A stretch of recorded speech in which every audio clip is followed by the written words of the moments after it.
Welcome to the Straight to the Point podcast. This is your host, Isaac Lindenberger. Today we have something a little bit different in store for you. Normally we have individuals who have previously identified as anti-vaccine or vaccine hesitant, along with an expert, to clarify common misconceptions on the subject of immunizations. However, I've honestly found this strategy to be a bit dense, and while occasionally we will still have these two-parters, maybe specials, the episodes will typically be broken up for easy navigation, reference, all that good stuff. So, for this episode, I found a post, or a link, to an article on Twitter entitled, 12 years ago, I stopped vaccinating my children. Then I changed my mind. The author, Lydia G, was, clearly, very skeptical about vaccines for a long time. That is, until relatively recently. And she graciously appeared to come on and share her story. Oh, and just so you know, this was recorded on Skype, so be ready for some Skype glitches in the audio.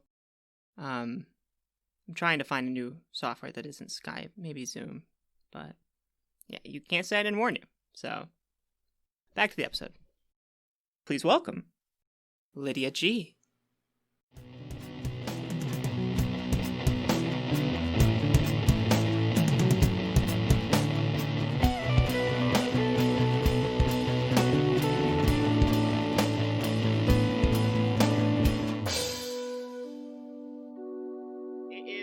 Lydia, right?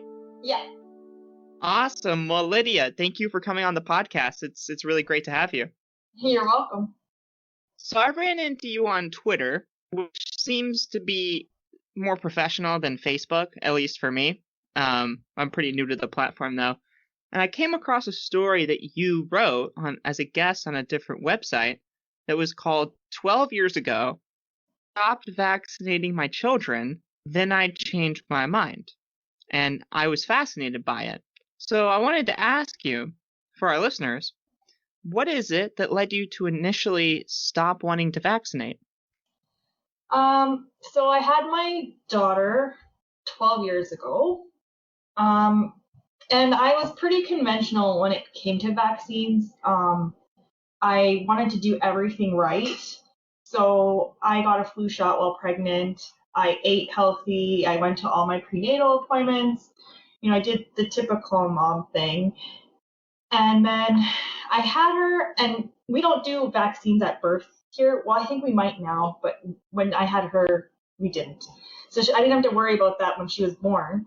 So at her 2-month appointment, she was due for her shots. And I just remember sitting there, like, being really apprehensive, just knowing that once you do the injection, you can't undo the injection. And so I started feeling a bit, scared. And my husband was with me, and he's like, why would these people want to hurt your baby? Like, that's not what they do here. And I was like, yeah, you're right. And so we went through with the vaccine. She got 3 shots that day, and I took her home.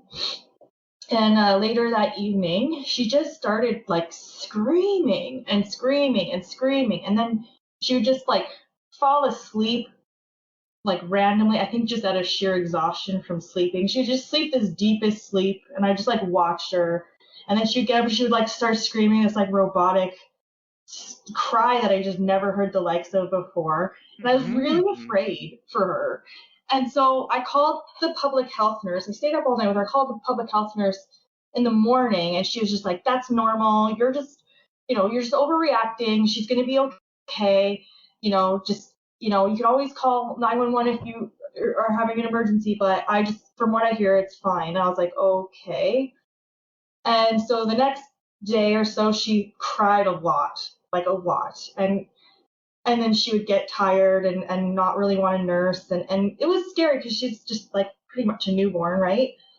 Mm-hmm. And because I was brushed off, I started reading online, like, what could this possibly be? Like, why is she screaming so badly? Why is this happening to my child? And I found a couple of forums that were at the time considered crunchy and natural and whatever. And they had an answer for me. They said, like, this is called cryencephalitis. Your baby's brain is swelling. She's in pain, and this is why it's happening. And it's associated with DTAP. And I just thought, oh, wow, like, I have an answer. Like, it makes sense. And then I just kind of fell into it. Like, you start like watching the videos of people saying like, my baby died after vaccines, my baby got cancer or whatever. Like, there's all these like stories, they're all anecdotes.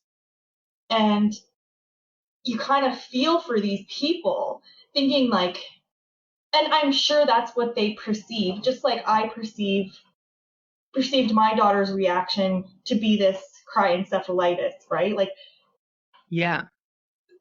So yeah, and I just kind of, for lack of a better term, like fell down the rabbit hole and just became completely against vaccines over the next few months.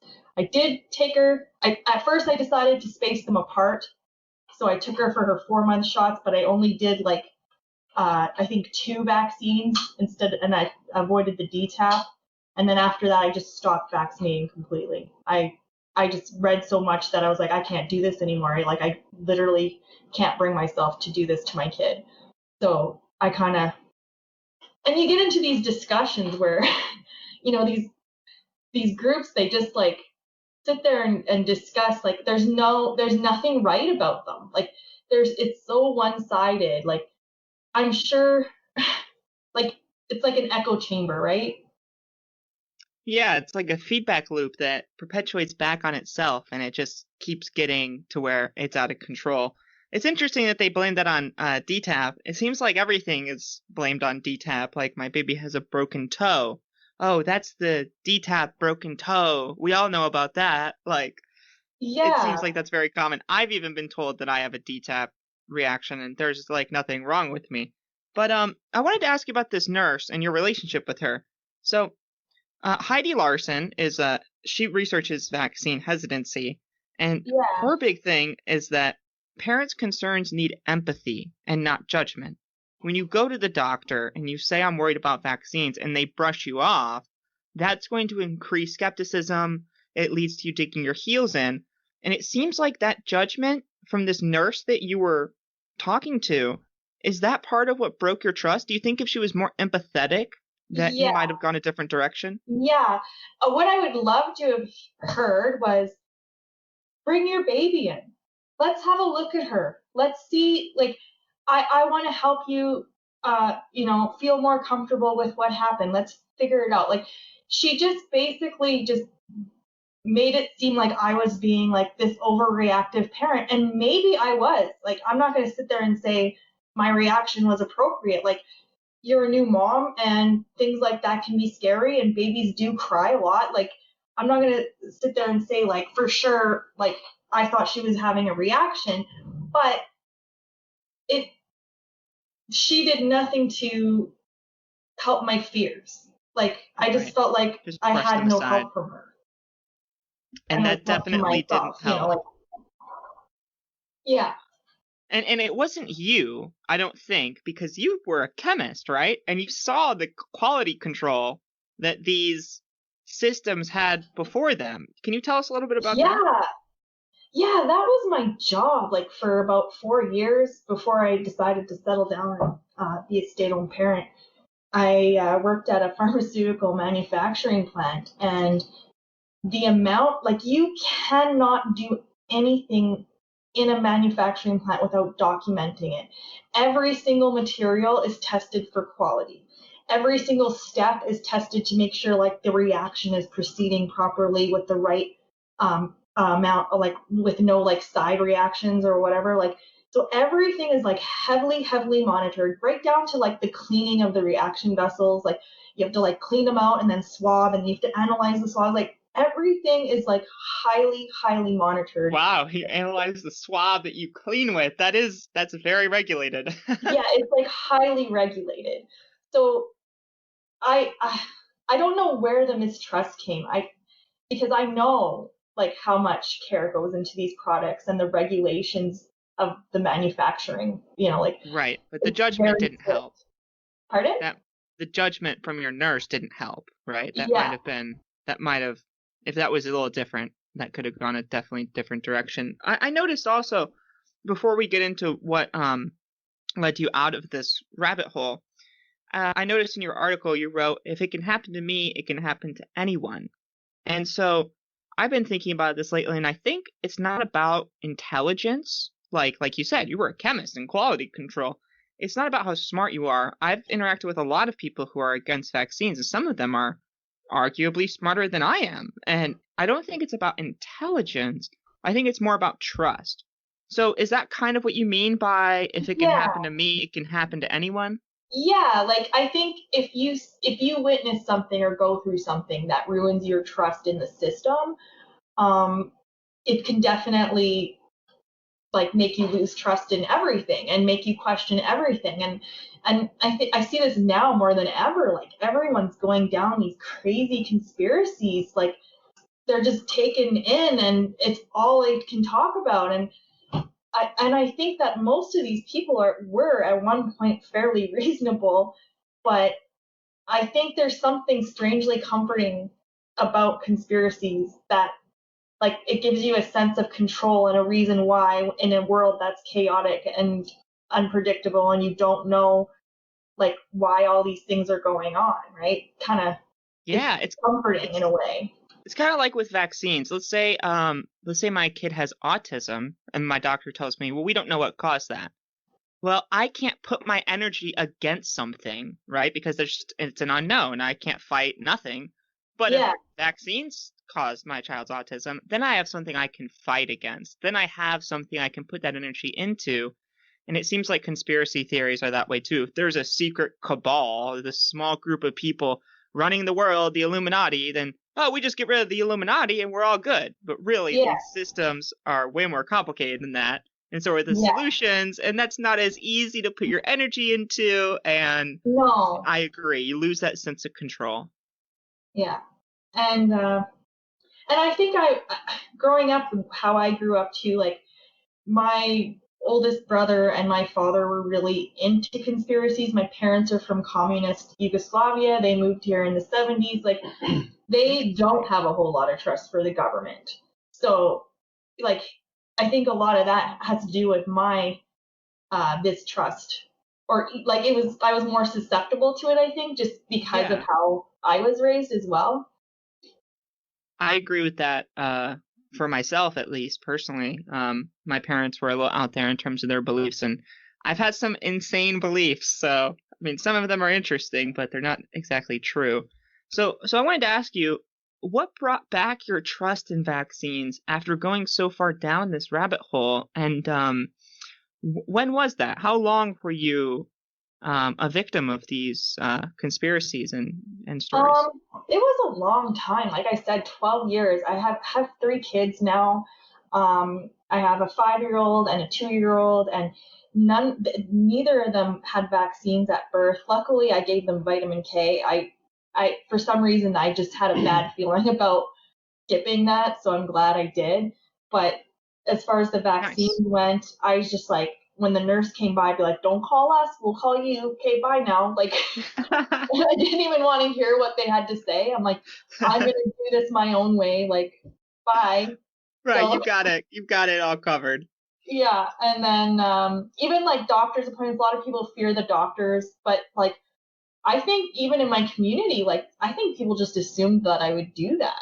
Like I would vaccinate my children. So none of my healthcare like doctors or anybody ever asked if my kids were vaccinated when I took them in for various like things that have like, kids they hurt themselves or they get sick, right? Like so I was able to kind of go undetected. And I think just of the few mothers that I got to know in my community, it's kind of like weird how you find each other. Like I found you kind of get a feeling like of what they stand for, and I found quite a few women in my community that also didn't vaccinate, and so we would like form our own little echo chamber about like big bad pharma and like so it's easy to get like stuck and you kind of seek out people with it's like that tribalism, right? Like, Yeah, you want to be around like-minded people. And yeah. so what were these like-minded people like? I read some of the corresponding conspiracies that they would sometimes believe. What was that little in-group? What was the character of it? So I had one of my friends was like super into everything natural. Another one of my friends, she was like pretty conventional. She was just like, she just didn't know what to believe. So I think sometimes inaction is better than when you're afraid. Like you feel safer doing nothing. Right, because Then it's you not don't your blame fault. yourself on that if you do Yeah. nothing. So there's a couple different backgrounds of, of, of women. They were both educated. Like, so this isn't like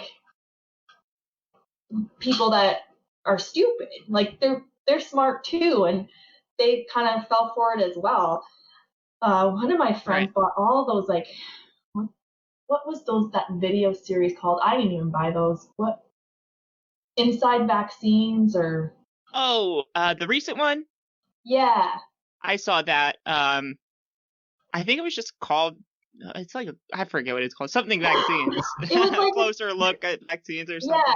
And so of course you have to buy it. They don't let you have it on on Well, that's the YouTube, whole right? reason half the reason they make it.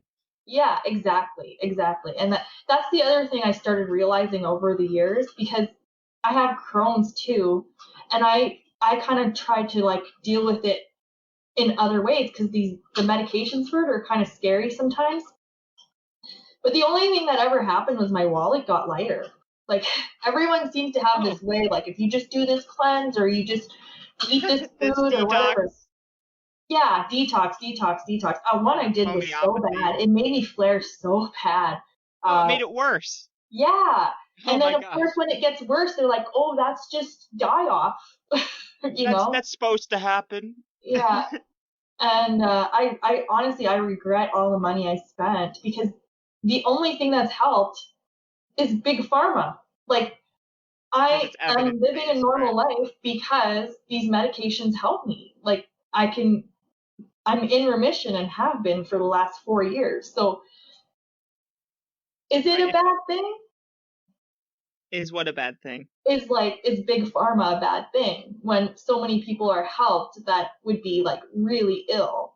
Well, I think you can criticize Big Pharma as a lobby, as an institution, but I think if alternative medicine worked, it would just be called evidence-based medicine Yes. because evidence-based practices have evidence that they work. So I think separating Big Pharma from evidence-based medicine is good because then we know evidence-based medicine is good.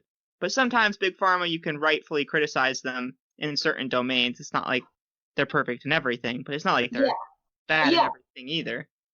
It's a little bit of both. Did you see homeopathy at all? Oh, I could never get behind that. It's such a bizarre concept that nothing can do something, and maybe Like the like origin of the universe or something. yeah, like there it leaves an imprint on the water. Well, then what is my tap water doing? Like The vibrational imprint of the like medicine. what's in there? I don't know. It never really made sense to me. I didn't really It care for it. it I doesn't remember even make making a sense to the people pitching it, actually. I met Larry Cook once who runs Stop Mandatory Vaccination. It's like the largest oh anti-vax yeah, page on yeah. Facebook. And he was explaining to me how homeopathy is an alternative to vaccination. But then he said he didn't understand it. And I was like, so wait. You're recommending this as an alternative to vaccines, but you literally just said you don't understand it. I don't know. That doesn't make any sense to me. Yeah, no, and I think if people actually look into it, like there's no way. There's no way it works for anything other than placebo effect. So, so you saw all these people that had very conspiratorial beliefs alongside their anti-vaccination beliefs, like maybe flat Earth, homeopathy, all of these other things. Tell me about the purity, the Yeah. purity thing. So you kind of feel like you haven't tainted your child with these horrible poisons, and you feel like and it does you think, oh, like my kid is healthy because I did this. My kid is healthy, like I did everything right because my kids are like surprisingly healthy. Like they never get infections, they never need antibiotics. Like I'm so fortunate, and now I realize that's what it is. I'm so fortunate that my kids are healthy. It has nothing to do with the fact that they weren't vaccinated. And the Yes. thing that Good made luck. me realize that was my friend who also didn't vaccinate. Her daughters would get cold after cold after cold, antibiotics for pneumonia, antibiotics for ear infection, like so many illnesses that I Really? didn't have to deal with. And I thought, there's more to health than what I think. Yeah, there's that common myth that unvaccinated children are healthier than vaccinated children. But if you actually look at the literature, vaccinated children have lower deaths from flu rates. They have lower rates of asthma. That was a German study. Yeah, It actually seems to be the other way around, but that doesn't stop the myth from being very pervasive, unfortunately. yeah, I know. And because they all like post these, like, they all share anecdotes, and I think even if anything did go wrong, I think when they're so far in the movement, they can't even admit it.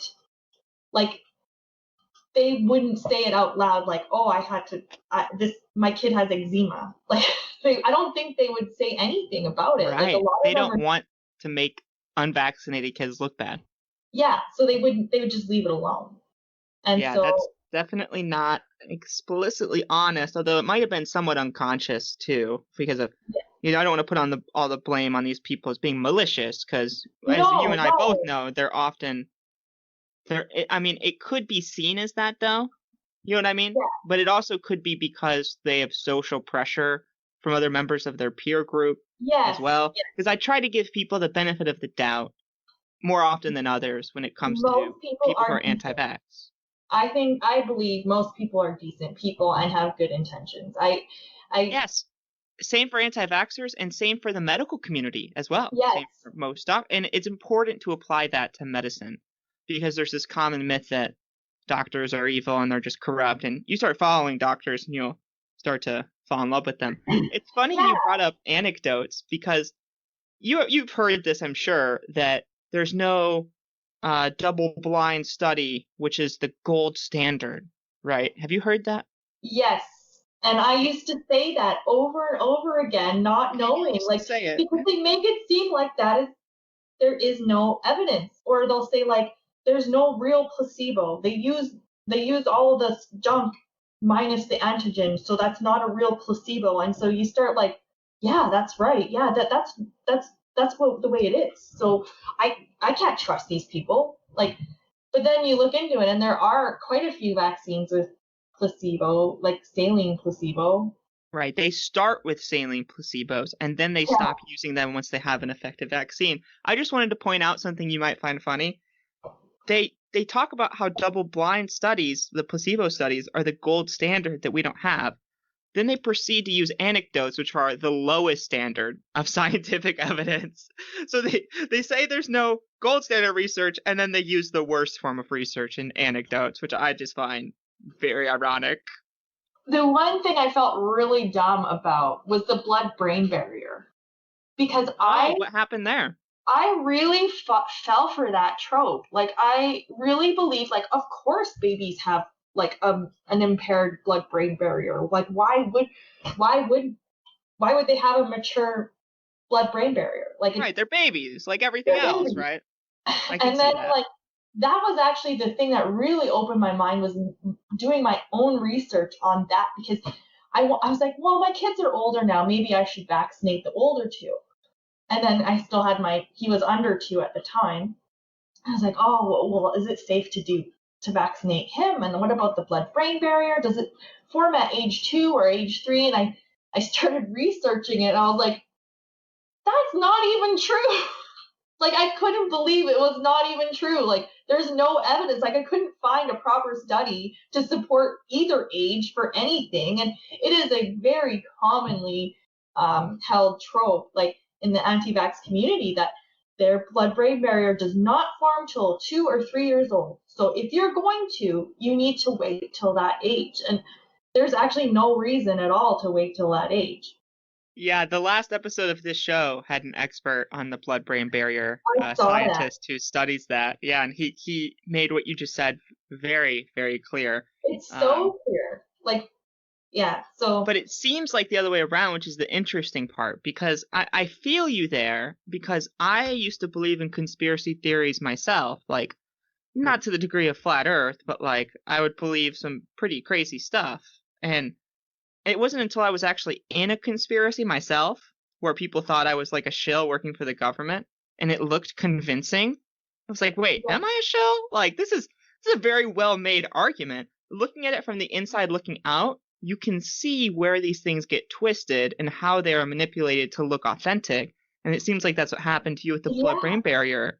And then you yeah, start to become more skeptical of other things. Like, is this twisting the truth in that same way to make it look authentic, but it's actually not? yeah, exactly.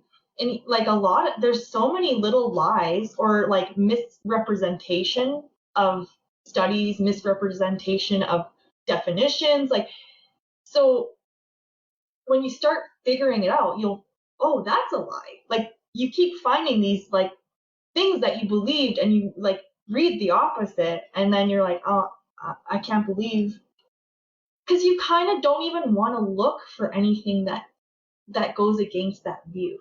Yeah, it causes cognitive dissonance, which is Yeah, where if you hold two opposing beliefs at the same time, it's very uncomfortable. And so it would that's make me part of so why, uncomfortable.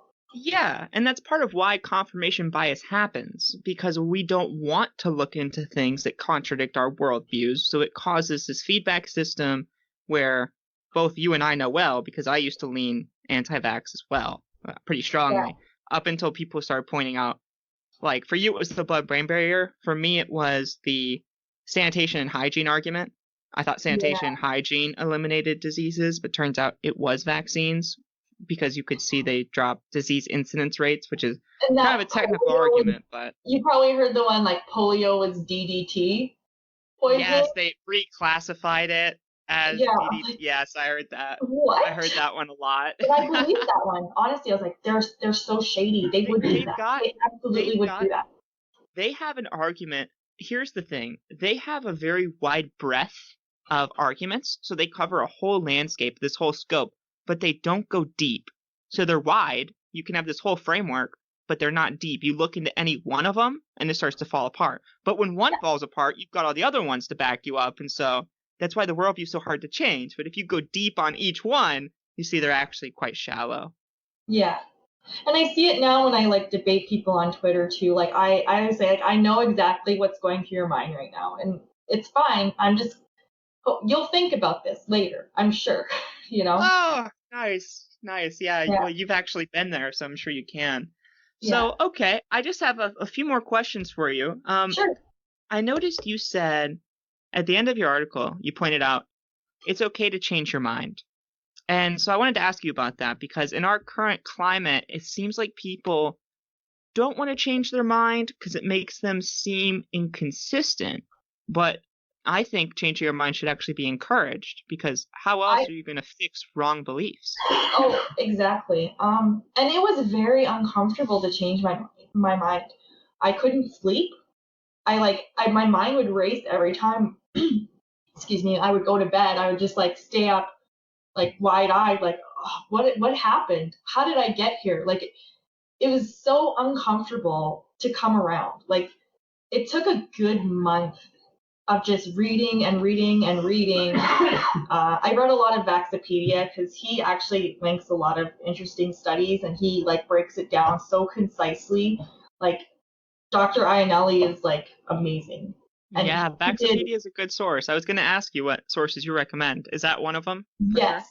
Yeah, especially when you're trying to like go against the little like tropes. Like I just call them tropes now. Like all the like the DDT and the sanitation and the blood-brain barrier and all of that stuff. Like, oh, Japan doesn't vaccinate as much, or America's the most vaccinated country. Like these are all Yeah. these like lies that they tell over and over and over again. And he like basically like puts that all out there. Like he'll refute every single one and break it down very nicely for you. And I really enjoy that website. I got so much out of it. Yeah, a lot of countries actually follow the CDC schedule. The Yeah. United States, they're the same as us. They use us as a benchmark, which is Or like, just funny. what happened in the last 20 years? All these kids are sick now. And I'm like, we eat a lot of sugar. We don't do anything. Like, there are other reasons why children might be getting sicker. And I'm not even sure that. Many reasons. Yeah, and it's definitely not, doesn't have to do with vaccines.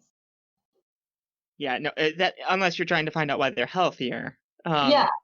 Interestingly, there's I just want to add in there's these two other sources I found that are good. Respectful Insolence and Skeptical Raptor.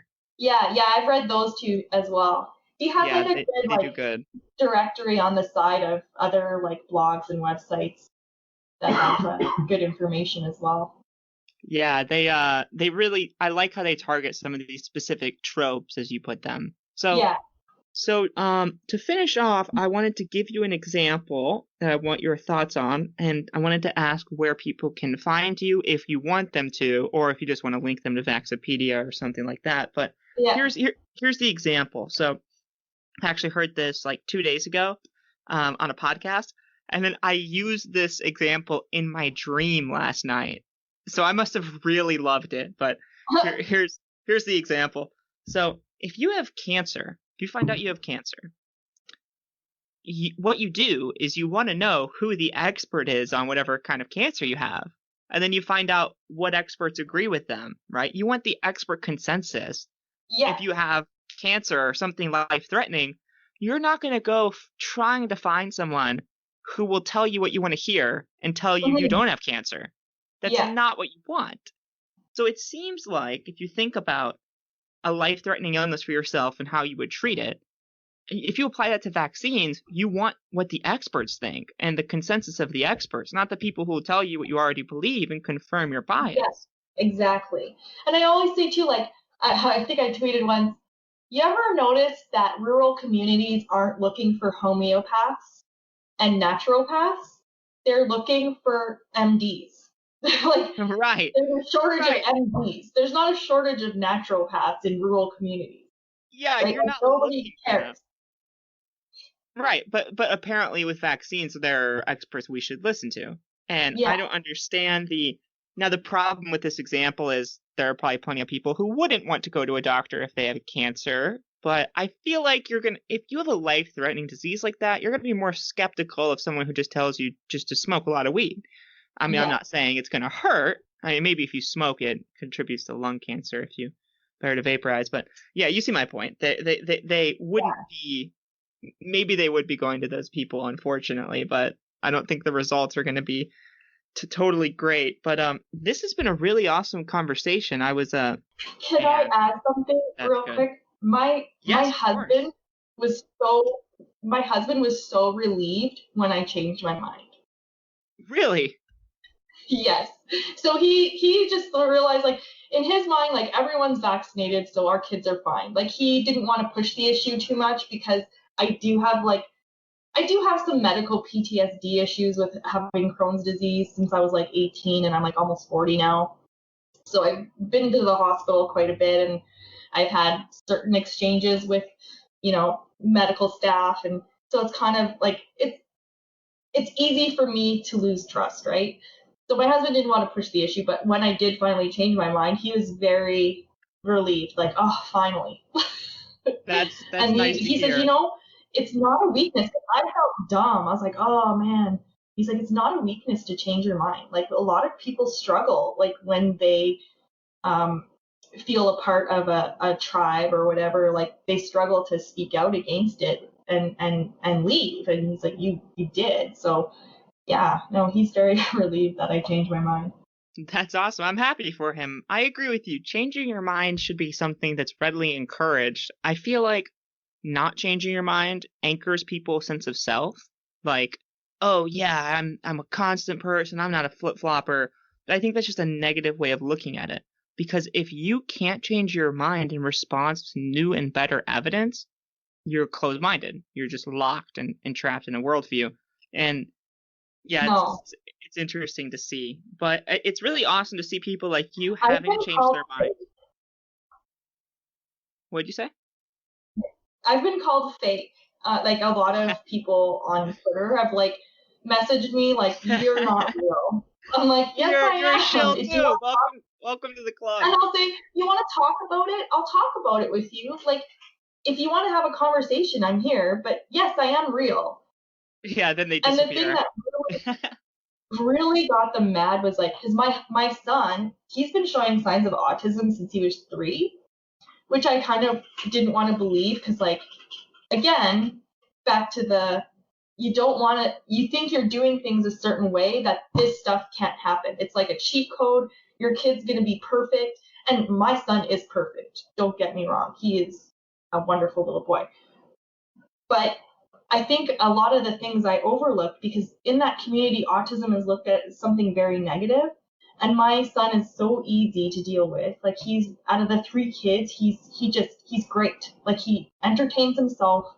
He does his own thing. He's super easygoing. So I didn't have this like I had this idea that autism was like super hard to deal with and negative. I was like, he's fine. Like he's behind, but he's fine. That's And good. then I really started like questioning like myself because a few people have suggested that he had autism, and then I finally decided to get on the ball and put him through an assessment, and he does have autism. So I talk about that on Twitter quite a bit too. Like my unvaccinated kid has autism. Oh, And he was then unvaccinated. Yeah, he wasn't vaccinated till he was 5. I mean, that's not great, but that's a good argument to show that vaccines are not the cause of autism. That's a good example So there. why wasn't it in the article? I'm like, I didn't know it then. I'm not going to say something I don't know. Like I didn't know my son had autism when I wrote the article. I know now, and I will say that he was unvaccinated till 5. He started showing signs of autism around 2.5, 3 years old, and I just thought he was different or behind or quirky. Like he has his little quirks that he needs, we have to deal with. But yeah, I think it's still okay to think about it like that. I like to think of autism like neurodiversity.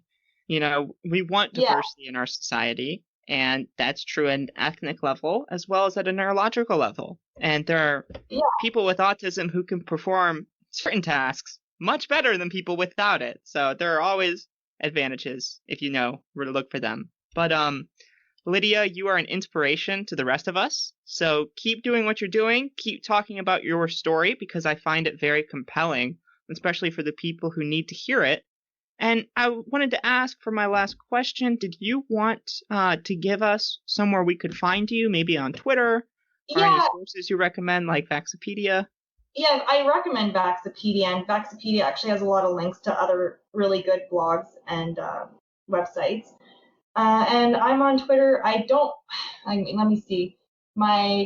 It's long. I didn't actually pick a good Twitter handle. You can go ahead and just spell it out for us. Yeah, it's just the Vax Please is what I call myself, but it's at LG2864027. So that was the handle Twitter gave me, and I didn't change it. And then I was like, oh well.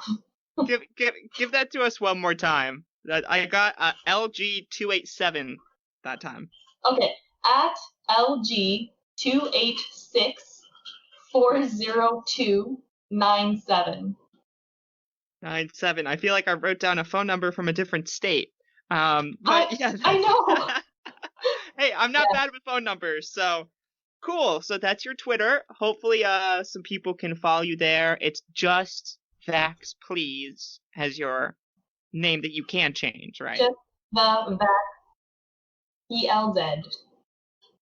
Awesome, cool. So hopefully some people can find you there, and maybe they can even read the article, which is posted at the top of your Twitter. You pinned it, right? Yeah, it is. Awesome. And then another site, Vaccinate Your Family, also shared the article.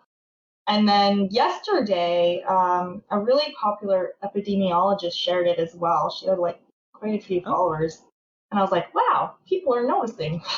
That's awesome. Well, it's a it's a story that's worth noticing, so I hope that gets out there even more than it already is, and I really appreciate you taking the time to come and share it with our listeners. So thank you All again for right. coming on, and thanks everyone for listening to Straight to the Point. All right. Bye now. I hope you enjoyed that interview as much as I did. Lydia is a real inspiration for those of us who worry that there is no hope for those who hold these beliefs. And although it may be rare, coming to terms with reality can and does happen. And it's really quite worth the patience required to help someone on this path. Lydia is now a type of vaccine activist who helps explain the kind of arguments you just heard to those who are still locked into a type of medical skepticism feedback loop. So next time you think there's no point in continuing an engagement with someone who seems to have a rather hard head, perhaps thinking about Lydia's story will give you the encouragement you need to persist. You can find the podcast at our website, sttpshow.com, or on YouTube, iTunes, Spotify, and other podcatchers. Thank you for listening, and I hope to see you for the next episode of Straight to the Point.